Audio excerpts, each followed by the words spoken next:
Hi, ako nga pala si Mr. Mautak at isa akong working student. Ngayon, papasok ako sa trabaho, kaya tara, samahan niyo ako sa buong araw na to. Isa nga pala akong junior mechanic sa company na pinapasukan ko.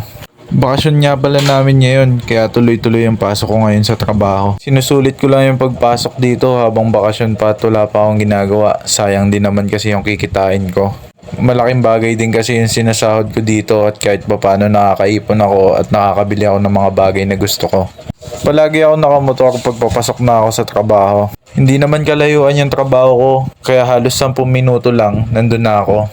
Alas 8 ng umaga din pala yung simula ng trabaho ko at alas 5 ng hapon ng tapos. Ipapakita ko na din sa inyo yung mga routine namin dito tuwing umaga. Dito na ako nagsasapatos at dito na rin ako nag-aalmusal. Kumakain ako ng onti sa umaga para kahit papano may lakas sa mga trabahong paparating.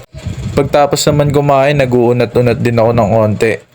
Para hindi mabigla yung pangangatawan natin kung mabigat man yung trabahong papadating.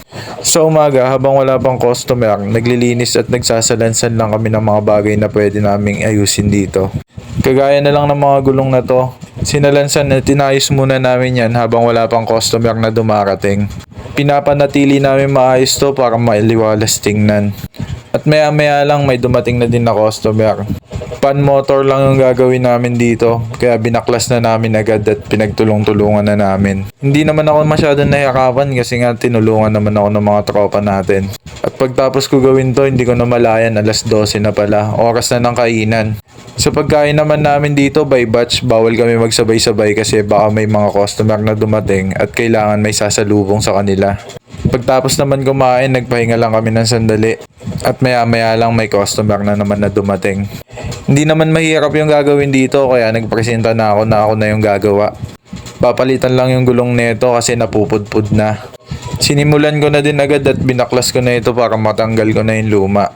Buti na lang din upgraded na yung mga machine ngayon at hindi na kailangan mano-mano yung pagtanggal ng gulong.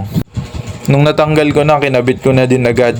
At pag bagong palit yung gulong, kailangan din pala natin to i-balance para hindi matagtag yung takbo.